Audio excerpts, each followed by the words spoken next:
All right, y'all. So we're going to keep it non-spoilers for the Mission Impossible Final Reckoning movie review. That is what this is. I thought Final Reckoning was really good. I gave it a 7.4 out of 10 on my scales. You can check the description and see how I break it down, or you can just listen along as I go through my categories. The most important thing to say about Mission Impossible as a franchise at this point is that there's not many things in cinema that is tied together as well as they have managed to tie together the Mission Impossible franchise in the last two films. In this movie, they do their best to make you remember everything that was important from the last 30 years of this franchise. Outside of the MCU, there's nothing I feel that connects as well as this Mission Impossible franchise. Now, I know they are sequential sequels, so that's not necessarily a difficult task. But man, I feel like they did a really good job in making all their characters relevant and connected to previous events in their stories without having you go back and watch every single movie every single time you go and watch. Those little peeks back into the past did a really good job of making this thing feel final, as well as connecting all the stuff that you've ever seen Tom Cruise do inside this Mission Impossible vehicle. The visuals category is incredible. The fight choreography is incredible. The stunt work is mind-blowing. You really struggle to tell what is CGI, what is real, and what was done like on a set, as well as what was done in actual life.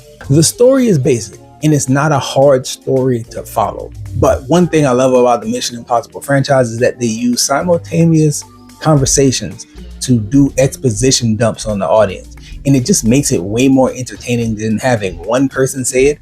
And the reactions to these conversations, like on the opposite side of the characters, Ethan Hunt or Luther or whoever's on the opposite side of that exposition, their reactions is always golden. And I love that about this franchise. It makes exposition really fun to watch unfold. As far as negatives, I would say the pace is the only thing that felt off about this one compared to other Mission Impossible movies.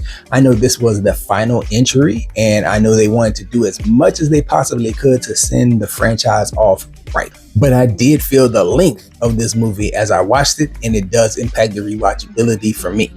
If you follow the franchise, you know that Mission Impossible at this point is all about set pieces. And even though I like every set piece that they had in this movie, it just felt as though this is taking too long to get to the point where we know we're going to get to.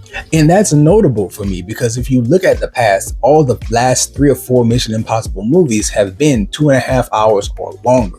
This one comes in right at 2 hours and 49 minutes, and you feel every minute of it because so much happens along the way. Not complaining about it, most of it is beautifully shot.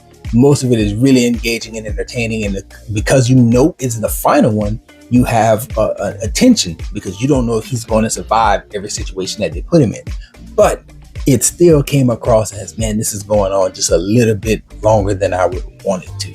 My wife is a big fan of the Mission Impossible franchise, and she doesn't like going to the movies. We watch a lot of stuff at home. That's where my rewatchability scale comes in at. And she asks, I'm excited when you talk about this. This is, I liked the last ones a whole lot. Would you want to see it in theaters again? We can go. And I said, nah, it's 3 whole hours and you feel it all.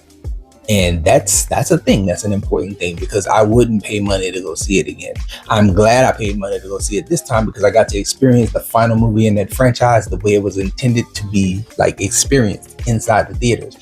But at the same time, it's not a ride I want to pay to go on again for another full 3 hours. Now, when it comes out on streaming, me and the wife is going to have some food made at home. We'll probably have a night alone where we can have the kids go somewhere else or just, be on their tablets and wait for this little time frame. Probably not the whole time frame because 3-4 hours is, my kids will do it if I let them do it. But that'll give us time to watch it in the comfort of our own home. And she's going to enjoy the hell out of it because it is action packed and it is incredibly well done. And you will be tense for a whole lot of it. But going to the theater and seeing it twice, I can't do it. What about you? Would you go see this in theaters multiple times? It is good enough. It's just, I don't want to do it again. Let me know your thoughts in the comment section. And that's all we got for this one, y'all. Enjoy yourself, guard your heart, and go watch something good.